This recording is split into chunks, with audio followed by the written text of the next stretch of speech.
So I heard it all week long, right? 0-9 on Monday night. Yeah!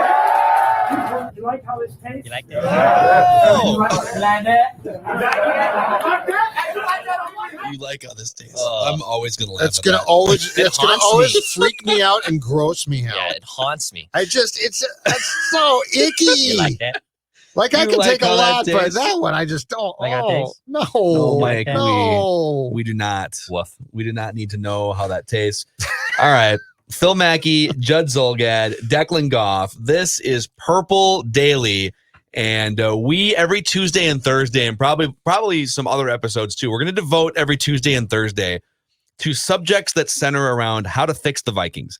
Not how to fix the Vikings to get them from 7-9 back to like 9-7 and 10-6, and maybe they can finish second to the Packers, but like how we can fix the Vikings and get them into Super Bowl contention, which is ultimately the mission of this show. We'd like to see the Vikings win a Super Bowl before we all die. And so we're going to evaluate on today's show the 3 key figureheads of the team and essentially rank them based on who is good at their job. Rick Spielman, Mike Zimmer, and Kirk Cousins. And we will do that in just a moment. But I saw Declan pointed this out right before the show started today. I want a mock. Did you guys see a little Todd McShay action on ESPN.com today? Yes, it's very exciting. If you could fire up some appropriate music here, yeah. Declan, we have Todd McShay's predictions for all 32 first-round picks following the regular season finale. When's Mel coming down the pike?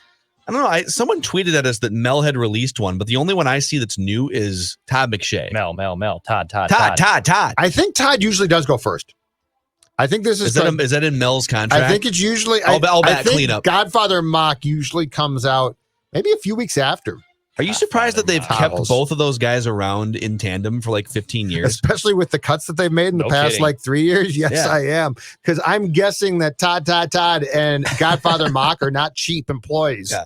And by the way, ordinarily starting next week, we're gonna have mock draft Mondays on Purple Daily, but that doesn't preclude us from, if Todd McShay drops one on a Thursday, Oh, we got to break picking in. it up. We got to That's break right. into coverage. So we're going to go through here. Vikings picking 14th overall. Todd McShay has Trevor Lawrence, obviously going number 1 to the Jacksonville Jaguars. And that's when things get interesting. You might think the Jets, boy, is it going to be Fields? Is it going to be Zach Wilson? They've BYU got kid, by the way. the BYU kid. We prefer to refer to The BYU We kid. prefer to call him the BYU kid. He's got the Jets taking, and I butcher the pronunciation of this every time. I believe it's pronounced Penei Sewell, the offensive tackle from Oregon. I don't know, to help protect Sam Darnold. I don't know. Or maybe they're going to trade out of that pick. So who knows what the hell That's the a Jets are very thinking. uninspired second pick when you've got a potentially franchise-changing quarterback on the board. I really like this pick from Miami, number 3, wide receiver Alabama, Devontae Smith, Heisman Trophy winner Devontae Smith. He's the right? real deal, I think, too. Mm-hmm. And he might be their second best wide receiver, too. That's the crazy thing. Oh, yeah. Alabama. Alabama's ridiculous. Zach Wilson, the BYU kid, going number 4 to the Falcons, which is the first sort of pick, because they already have Matt Ryan, but he's getting old. That's a good pick. I'm not going to go through all these, but offensive lineman Rashawn Slater, Northwestern to the Bengals. At 5 or where? At 5, yeah. Okay. Jamar Chase, he sat out the whole season, right? Wide receiver LSU, Jamar Chase. I don't think he played this season. Opted out. Lions taking him, which means Lions wide receiver, first round, almost certainly to be a bust. Or be great, and after about 9 years, just quit. That could happen too. Just get sick of the franchise. Let's see here. Let's go into the teens here. Wow, no Justin Fields yet. It was interesting. What? Wow. Yeah. In fact, no Justin Fields. The Vikings pick at 14 Yep. with Justin Fields on the board still, according to Todd McShay. Yep. What the hell? And they take offensive tackle from Virginia Tech, Christian Darrisaw. I want a mock. And then, of course, the New England Patriots at 15 right behind them swoop in and say, we'll take Justin Fields Does to it be our franchise quarterback. explain why he's got Justin Fields dropping to 15? Let me read the Vikings write-up, and then I'll read the Fields write-up here, Thank you. okay? So McShay says about the offensive tackle from Virginia Tech, Ezra Cleveland, last year's second rounder, has helped the offensive line, but the Vikings still need a dominant tackle. They were one of 12 teams that allowed quarterback pressure on at least 30% of dropbacks. Darrisaw is a talented left tackle who has power as a pass protector, which is the key here because the Vikings are terrible at that, and can get to the second level to help block for Dalvin Cook. in Minnesota's zone run schemes. Other possibilities might include pass rush aid, because the Vikings, well, I mean, they're going to get Danielle Hunter back, ideally, but or a safety, he says, at 14. If the Vikings take a safety at 14, I quit the show. Whoa! I quit the show. Whoa! Declan and Judd. Check mark that. Yeah. Yep. I had a dream about Your that big last break, night. Declan. Mark that down. Yeah. Mark, it is 11:26 All tweets exposed. Central Standard Time. No, hell no. No, it's evidence. I'm telling you, as long as Harrison Smith is still competent and one of the better safeties in the NFL, you do not need to be spending big money or first-round picks on another safety. I'm inclined to agree that you're probably correct, but I will say in Zim's world, I wouldn't guarantee that you just didn't sign your own death certificate to the show. There are certain things in football that are a luxury. A good fullback is a luxury. A second safety is a luxury. A good running back might be considered a luxury by some. Fix your offensive line first. So I like this pick. You wanted the Justin Fields. Yes, I'm curious about the rationale for why you would drop him that far. McShay says, okay, it's time. And what a terrific outcome this would be for Coach Bill Belichick. Fields fell to number 15 here because we aren't doing trades in this mock. There's little chance he makes it this far down the board, especially after his 6 touchdown performance in the Sugar Bowl. But what a nice fit Fields makes in New England. And then he goes into... So I don't know. So I guess he's saying that someone's going to probably trade up for Fields. Are we convinced that the Jets are now going to try and bring Darnold back and make him decent? Like, is this the going theory now that the Jets wouldn't draft a quarterback, I guess? Yeah, it says in here, the Jets' pair of late season victories made it an even more difficult call on what to do at quarterback. Zach Wilson or Justin Fields could be in play. But moving down would be the ideal move here. So they're saying maybe they can move down and get Justin Fields or something. Yeah, for a sports chat. Just quickly, come on. Okay. All right. I'd like to talk very briefly here about late season victories. All right. Mitch Trubisky. Oh, did you see him when he got the job again late in the season? He's proven something. We should bring him back, right? Oh, yeah. Sam Darnold won a couple games. Let's bring Honest to God, if you assess late season victories, ponder, look at those last 4 games. Yes, you're an idiot. Like, when's the last time you saw a guy that you thought might be a bust get hot late in the year, and then the team's like, we're sticking with him, our guy, Johnny Football. Well, who is the guy? And then Johnny Football comes back and is good. Who is that Packers backup that threw for 6 touchdowns against the Lions? Matt Flynn. Yes. That was the anniversary. Well, that guy looks great. $40 million or whatever. Yeah, not play. But honest to God, if the New York, like if the Darnold thing comes from a place of believing that they can make him good, that's fine. But if anybody looked at those late season games, they're idiots. Yeah. So a couple other notable things here. Rashad Bateman, Gopher star wide receiver, going 18 to the Dolphins. So the Dolphins taking 2 wide receivers in the first round, according to this. Trey Lance, North Dakota State, going to Washington at 19. Mac Jones going to the Indianapolis Colts at 21. So a bunch of quarterbacks off the board. And then I think that's the end of the quarterback. If Mac Jones is there at 14, gentlemen, do you take him?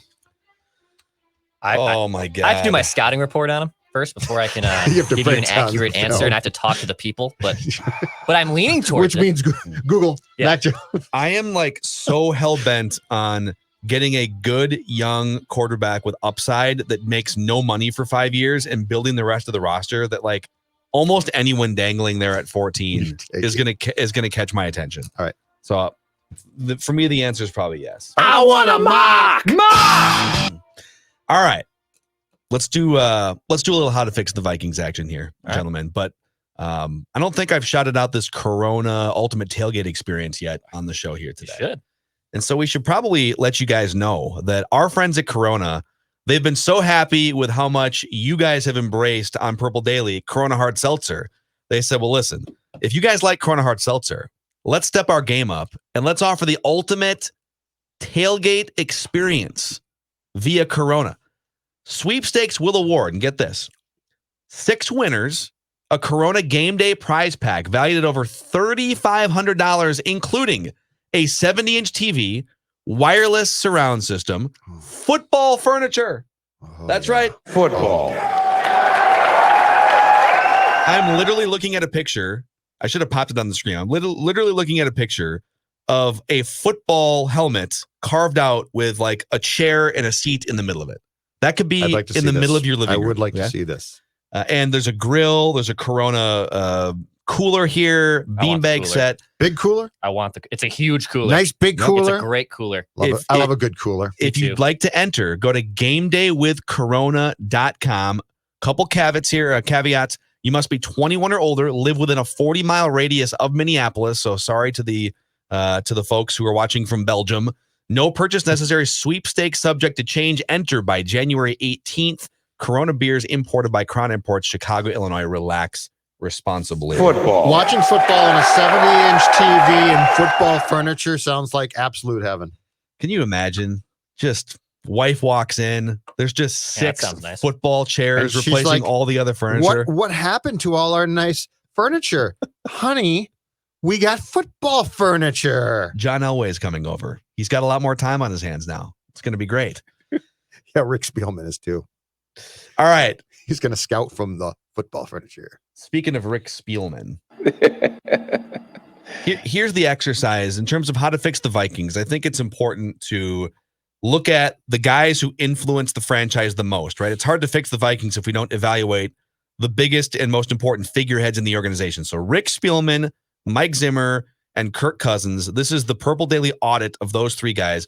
Judd, we'll start with you. How would you rank those 3 guys based on who is the best at their job relative to their peers? So Cousins as a quarterback, Spielman as a GM, etc.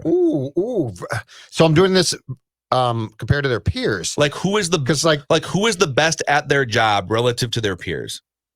Is it Spielman as a GM, Zimmer as a coach, Cousins as a quarterback? How would you rank them? So I'm not going to just take the exciting second half post-bye week sample size of Cousins and say, well, I mean, clearly him, because I can't get past the fact that in the last 2 years, Kirk Cousins has gotten off to slow starts, and that definitely colors how I think about him, because if our mission is for the Vikings to win a Super Bowl, I don't think that you could simply say, well, 5 games in, I sucked, but then I got really good. I mean, so I'm not going to go with Cousins.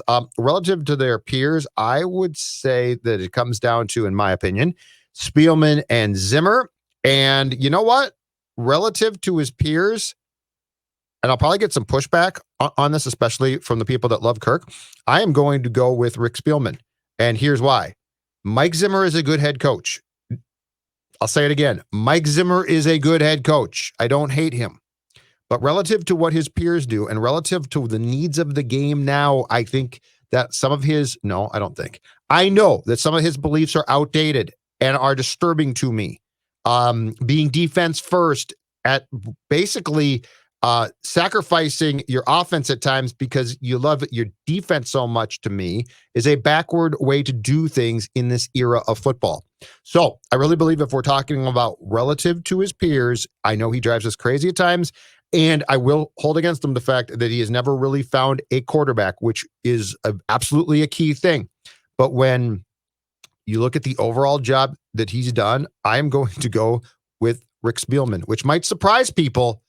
But if you think about it, Cousins, slow starts. But by the way, too, we can't get past the fact completely that Cousins was brought here 3 years ago to go to a Super Bowl. And in 2 of the 3 years, it's not all his fault. Hear me out on this, okay? But the Vikings have missed the playoffs completely. That's a problem. Zimmer, I think, is a good coach, but I also can't get past the fact that I think that his beliefs in football are probably not conducive to with where the game is now. Spielman, I think, is actually up to date. Not saying he's perfect, but I'm going to go with the GM, Rick Spielman. What about you, Dex? I also have Spielman as 1 for me. I think the body of work that he's been able to do, figuring out the draft, and I know the quarterback has been the missing piece, but he has put together a roster. He's been aggressive in free agency. I just think he's more with it with the times, like Judd just said. I mean, like, even if Kirk Cousins, we can rag on him, but at least the guy is a prolific pocket passer and he can sling the ball. I've always been very bullish on what Mike Zimmer has done over his body of work, but let's be honest, it's not really in the times of 2020. So for me, it would be Rick Spielman too. I'm with Judd. Yeah, I actually think they're all sort of neck and neck in how they rank among their peers. None of them are bottom feeders. There's not an Adam Gase or, well, we could just use the Jets. There's not an Adam Gase or a Sam Darnold where they're just among the worst at their job. But there's also not, a top 3, like absolute top 3 GM, coach, quarterback in the mix. They're all good. They're all good with flaws at their jobs. not bad enough to where you would just immediately have to fire him. And not guys that are just completely incompetent. But I would probably say Rick Spielman is slightly better at his job than the other two guys. And my logic there is, like, the biggest compliment I can give Rick Spielman is that he's been with the Vikings for almost 13 or 14 years or whatever it's been. And the Vikings almost always have very competitive rosters. They never have a 2-14 roster because he just completely whiffed on talent evaluation for, the entire draft and free agency. He's also been able to find stars throughout the draft. Later rounds even. Stephon Diggs and Danielle Hunter. First round has been a little hit or miss with some guys, but when you're putting Diggs, Hunter, Jefferson, Dalvin, Harrison Smith, Xavier Rhodes, Eric Kendricks, the list goes on. When you're putting guys like that into your 53-man roster, you're going to have good teams. And so he's hit some big home runs in the draft. The knocks, and I actually, you know what? I'm actually not going to include quarterback on the knock list because I think you can make a case. He whiffed hard on Ponder. Bridgewater, we just don't know because he blew his knee out, and it's like his timeline, like his path completely shifted after the knee injury. Mm-hmm. And Cousins was an aggressive move for the best available, starting quarterback on the market. I mean, the knock there would be, why are you not taking more shots to find a young quarterback Correct. In the draft, right? Yes. Like that would be the knock. Yes, and then that's my knock. Ponder's a huge knock. Yep. But I'm going to take quarterback off of the list, and I still think there's 2 or 3 big-time knocks on Spielman. Number one, the Vikings have had the worst pass-blocking offensive lines in the NFL, like largely you could for 7 years. Like I think maybe not the worst, but like bottom 5 pass-blocking offensive lines for 7 years, and you either have not addressed it enough just through neglect, or you've just been whiffing on guys like Elflein and Samia, and Bradbury might be a whiff. TJ Clemmings and Willie Beavers, like these guys are, these aren't 7th round picks. Like TJ Clemmings was a 4th round pick, right? Willie Beavers, like maybe the worst 4th round pick of all time. Brian O'Neill was a hit, and so he deserves credit for that. But offensive line is the most important thing you can put together on a team, and they haven't in terms of pass protection. Number 2, Vikings haven't drafted a star defensive player in 5 years. Declan brought that list to the show yesterday. The last star defensive player they drafted was Eric Kendricks in 2015. That's a problem. And that's partially on Zimmer too, because he's Sure. in Rick's ear, right? Mm-hmm. And if we're going to give Zim credit for Hunter's development, which we do, we then have to give him the knocks for, okay, we're not expecting your draft picks to all be Danielle Hunter, but we are expecting more from this last crop. Yep. Yeah. And so, some of it's talent evaluation. Some of it is why haven't you developed guys, et cetera. And then the other knock, I would say, non-quarterback related knock on Spielman is I don't think he has a great sense of salary cap allocation to the most important positions. When you're franchising a safety for $11 million and you're paying an injury-prone running back top 5 money at the position, and you're giving Anthony Barr $14 million a year, like fix your offensive line. Fix your offensive line and then do these other things. So you just, in a roundabout way, broached a topic that I would love to know more about. That's who contractually has control here. Because Childress had control of the 53-man roster, which made him the de facto GM, right? But then Rick got named GM of this team in 2012, correct? Mm-hmm. And he hired Mike. So my assumption is that in Rick's contract, it states that he has personnel control. Yeah, I would assume so. It feels like Mike dictates a lot, and he should. He's the coach. But to your point, from what you just said, Phil, there really feels like that there should be times where Rick's like, oh, no, right? Well, this is just a pure guess, but Mike Zimmer has a ton of conviction, shall we say, right? Mike Zimmer is very opinionated. He's very grisly. He's prickly. And so if he has a strong opinion on something, you can remove certain letters from that. Right. Even if he doesn't have contractual control over the 53-man roster, it's possible that Rick Spielman sort of bends to Mike Zimmer's will just to say, look, all right, you're the head coach. Sure. Listen, if we're kind of on the fence, if it's a 60-40, we'll go with Anthony Barr. Okay, we'll bring him back in free agency, right? Sure. So I could see Mike Zimmer having influence without actually having it built into his contract. Real quick, on Mike Zimmer, I think he's a good head coach too, but I don't think he's a complete head coach. I think it's been 7 years, and I still think he identifies more as a defensive coordinator who outsources offense to someone, by the way, to someone new every year too for 6 years. And then weighs in. Right. Run more. And I don't think he has figured out how to be the overseer of a 53-man roster. I don't think he has really figured out how to push all the right buttons, especially with offensive players. And so I don't think he's anywhere near the league's elite coaches in that category. And he's not a great game and clock manager coach either. He's great at scheming defenses when you give him the chess pieces. On the Cousins front, he probably played the best stretch of football of his career in the second half of the season, but he lacks the mobility and improvisational skills of some of the top guys like Mahomes and Russell Wilson, Watson, Josh Allen now.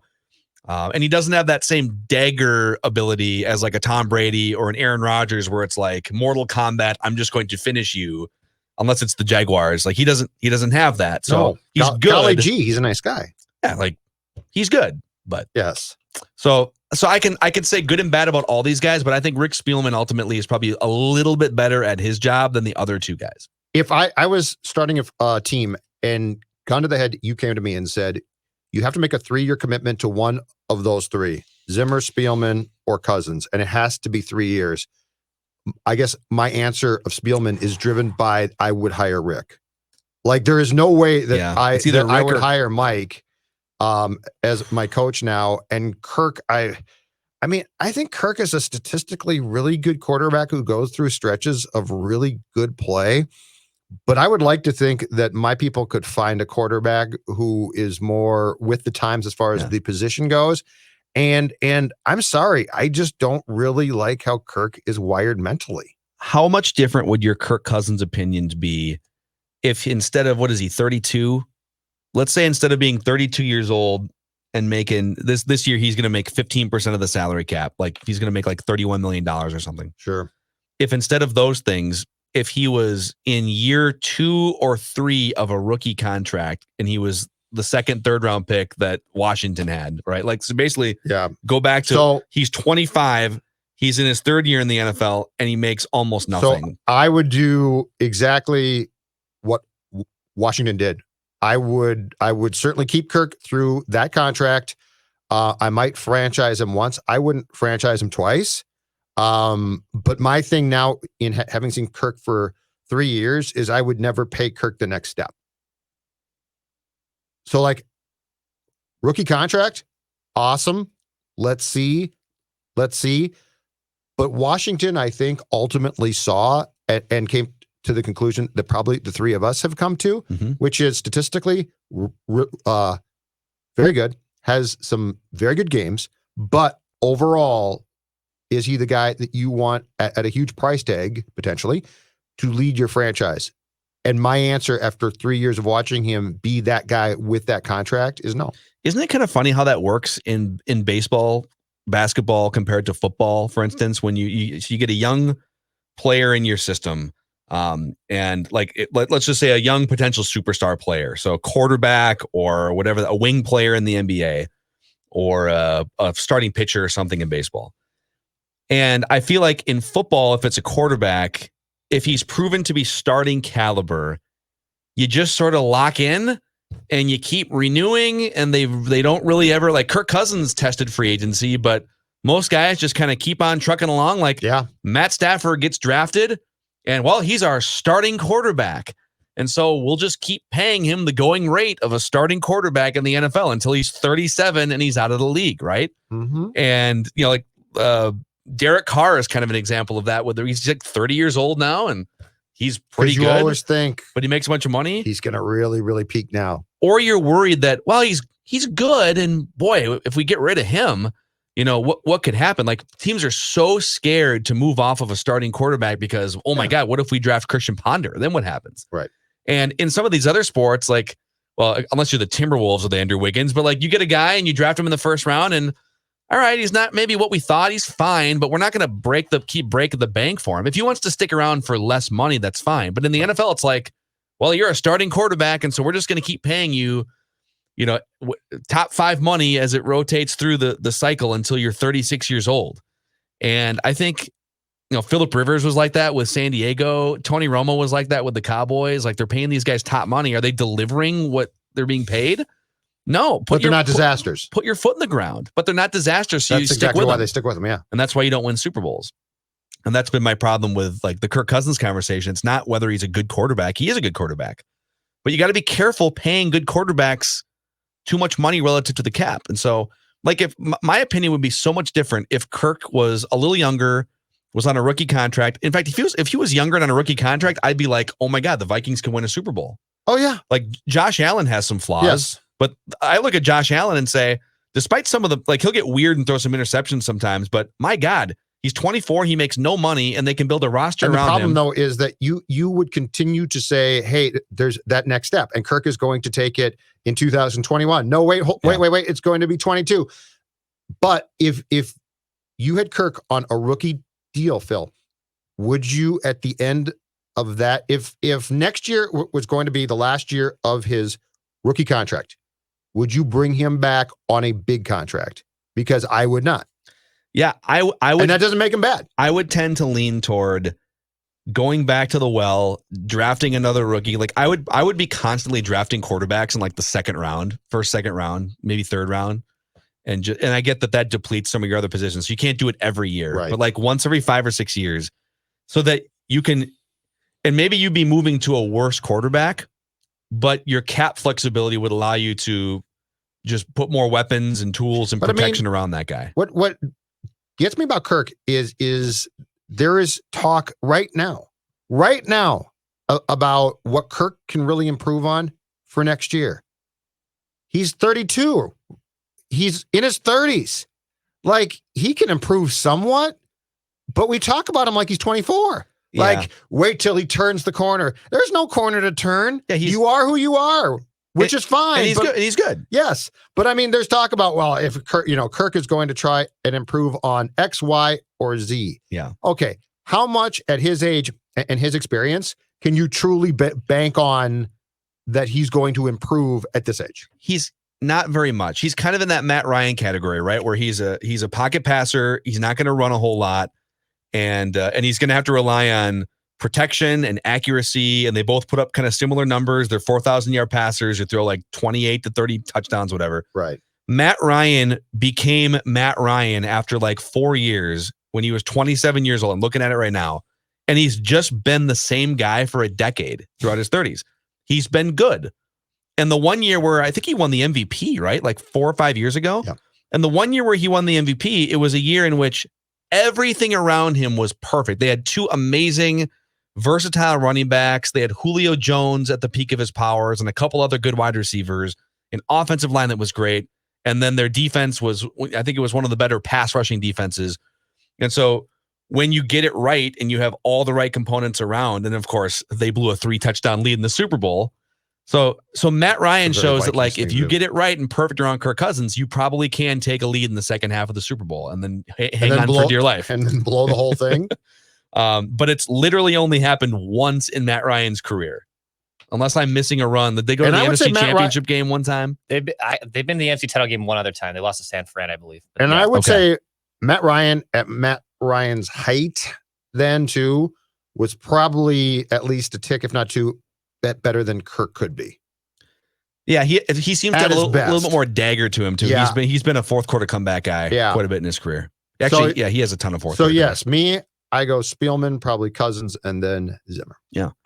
And none of them are dumpster fires. And that, actually, one more question for you guys before you wrap the episode. Is there any scenario in which you would move on from 2 or 3 of these guys? Like, I can see like adjusting right one where you would when? like I would say if you were of those 3, if you were to get rid of 2 of them, I would consider that like a borderline blow it up, right? Yeah, it would be for sure. So is there any scenario in the next calendar year, like the next 12 months, where you would consider blowing it up, quote unquote, and getting rid of 2 out of the 3? I'm not talking about just getting rid of Kirk. I mean like fire a coach and a quarterback, 12 months, or fire a GM and a coach. So in the next year, if they don't make the playoffs next year, I think the coach is gone for sure. I don't think Zim could survive that. Kirk, I'm not so sure about, and Spielman, I'm not so sure about what they would do. I would very much consider, if they didn't make the playoffs, if I were the Wilfs, I fire the coach. And I look to move on at QB. Now, that doesn't mean that the QB is gone for sure, but at some point in time, you have to pivot to the plan of what's next.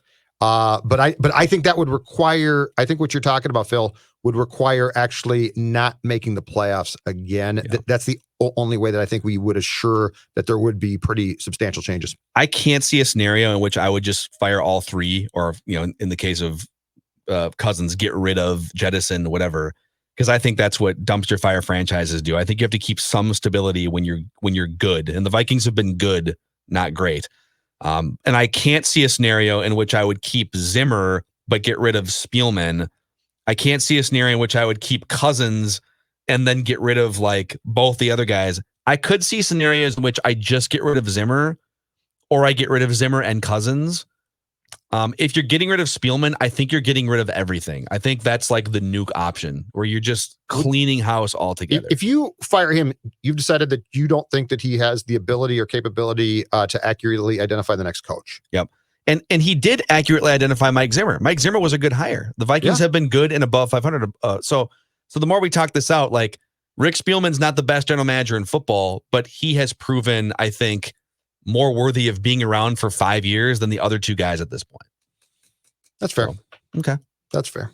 Cool. But I do think that the pressure is going to be really substantial going into next year. It should be. I think it's going to be really high because there's no reason why they shouldn't come back next season and be really competitive.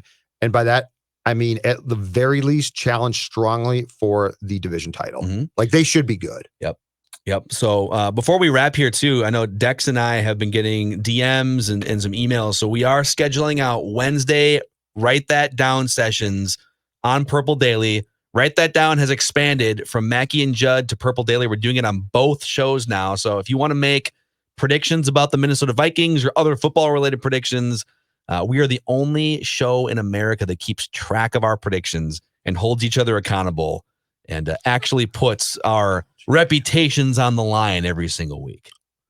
Batting champion over here. Someone, I got a DM from someone who said, I think you should convert it to either completion percentage and or take the whole formula and make it a QBR, which I was like, well, that could be. Wow. I don't know. I don't know how we could do that. I like the idea of it. I just don't know the. Well, you could do completion. Could we do completion percentage and touchdowns? So like a touchdown would be the equivalent of a home run. Yeah, you could do that. But then INTs, what would be INT like?